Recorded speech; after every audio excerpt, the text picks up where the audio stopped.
I am Dr. Neelima. I am a naturopathy physician working in Ramakrishna Healthline, running by Cell Health. Normal ga psoriasis అనేది diet start చేసినప్పుడు first మనము large intestine మొత్తం cleansing చేసుకోవాలి. Large intestine మొత్తం cleansing చేసుకోవాలి అంటే gut లింకిడ్ powder అనేది use చేయాలి 1 month వరకు.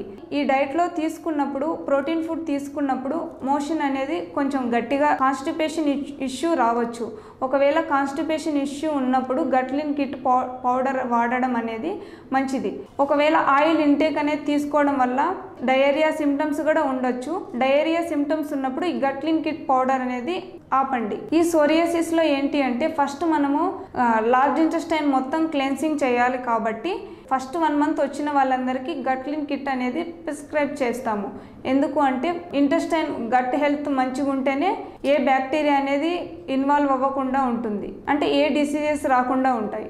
ఏఎన్ఎం ప్రొఫైల్ అనేది నార్మల్గా ఇట్లా 18 టైప్ ఆఫ్ డిసీజెస్ ఉంటాయి కదా, ఎంసీటీడీ కానీ లేదా జాగ్రన్ సిండ్రోమ్ కానీ ఎస్ఎల్ఈ కానీ ప్రైమరీ బిలియరీ సిర్హోసిస్ కానీ Sjögren syndrome rheumatoid arthritis polymyositis dermatomyositis ఇలాంటి సిమ్టమ్స్ ఉన్నప్పుడు ఒక్కొక్కరికి ఒక్కొక్క టైప్ ఆఫ్ సిమ్టమ్స్ అనేటివి బాడీలో ఇన్వాల్వ్ అవుతాయి. కొందరికి మజిల్ ఇన్వాల్వ్ అవ్వడము అంటే మజిల్ పాలిమయోసైటిస్ ఇన్వాల్వ్ అవ్వడము, కొందరికి స్కిన్ విత్ మజిల్ ఇన్వాల్వ్ అవ్వడము డెర్మటోమయోసైటిస్, కొందరికి ఏంటంటే జాగ్రన్ సిండ్రోమ్ డ్రై మౌత్ ఉంటుంది, డ్రై ఐస్ ఉంటుంది. ఈ కండిషన్స్ ఉన్న వాళ్ళకి నార్మల్గా ఏఎన్ఏ పాజిటివ్ చూపిస్తుంది, కానీ ఒకవేళ పాజిటివ్ చూపించకపోతే ఇమ్యూన్ సిస్టమ్ అనేది కొంచెం 70-80% ఇన్వాల్వ్ అవ్వచ్చు. కానీ ఈ డైట్ చేసిన వాళ్ళకి సిమ్టమాటిక్ రిలీఫ్ అయితే మంచిగా ఉంటుంది, అంటే dry mouth dry ice clear అవ్వడం కానీ, జాయింట్ పెయిన్స్ ఉన్న వాళ్ళకి మజిల్ క్రాంప్స్ ఉన్న వాళ్ళకి మజిల్ పెయిన్ ఉన్న వాళ్ళకి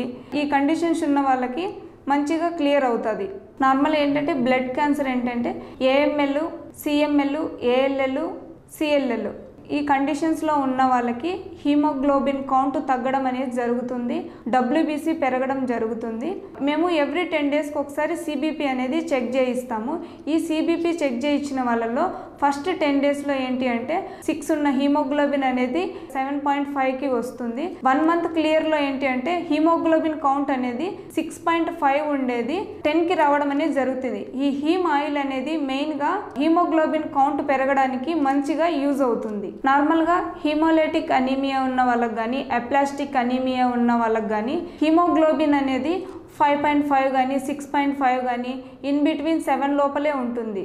నార్మల్గా ఈ డైట్లోకి వచ్చినప్పుడు హీమ్ ఆయిల్ అనే క్యాప్సూల్ అనేది మేము ప్రిస్క్రైబ్ చేస్తాము ఈ పేషెంట్స్కి. హీమ్ ఆయిల్లో మొరింగా ఎస్బిటి బిఎస్ఓ ఉంటుంది. ఇది ప్రిస్క్రైబ్ చేసినప్పుడు 6.5 ఉన్న బ్లడ్ అనేది 1 monthలోనే 8.9కి కానీ లేదా 10కి కానీ రావడం అనేది జరుగుతుంది. హీమ్ ఆయిల్ క్యాప్సూల్ అనేది మంచిగా యూజ్ అవుతుంది. నోస్ రిలేటెడ్ ఇష్యూస్ ఉన్న వాళ్ళకి సైనసైటిస్ కానీ నాజల్ పాలిప్స్ కానీ నాజల్ అడినైడ్స్ ఉన్న వాళ్ళకి షార్ట్నెస్ ఆఫ్ బ్రెత్ ఉంటుంది అండ్ ఆల్సో హెడేక్ ప్రాబ్లం కూడా ఉంటుంది. వాళ్ళకి మేము ఆక్సీ లైఫ్ అనేది ప్రిస్క్రైబ్ చేస్తాం మెయిన్గా. అయితే అది ఎందుకు అంటే మెయిన్గా దాంతో 18 type of ayurvedic route extract అనేది ఉంటుంది. అది మనకి అకుపంచర్ పాయింట్ అనేది లార్జ్ ఇంటెస్టైన్ 4 పాయింట్ ఉంటుంది. ఇక్కడ అప్లై చేసుకొని నార్మల్గా నాస్ట్రిల్తో తీసుకుంటే అది నార్మల్గా సిమ్టమాటిక్ రిలీఫ్ అనేది ఉంటుంది. ఫ్లమ్ క్లియర్ అవ్వడం కానీ లేదా కోల్డ్ కాఫ్ ఉన్న వాళ్ళకి అది సిమ్టమాటిక్ రిలీఫ్ ఉంటుంది. హెడేక్ ఉన్న వాళ్ళకి కూడా సిమ్టమాటిక్ రిలీఫ్ ఉంటుంది ఈ ఆక్సీ లైఫ్ అనేది. నార్మల్గా ఎక్కువ చాలా మంది పేషెంట్స్ బ్యాక్ పెయిన్తో వస్తూ ఉంటారు. బ్యాక్ పెయిన్ అనేది చాలా ప్రాబ్లమ్స్ వల్ల ఫేస్ చేయొచ్చు. ఒకటి గ్యాస్ పెయిన్ అనేది బ్లోటింగ్ అబ్డామిన్ ఉండొచ్చు, బర్పింగ్ ఉండొచ్చు, ఫ్లాటులెన్స్ ఉండొచ్చు.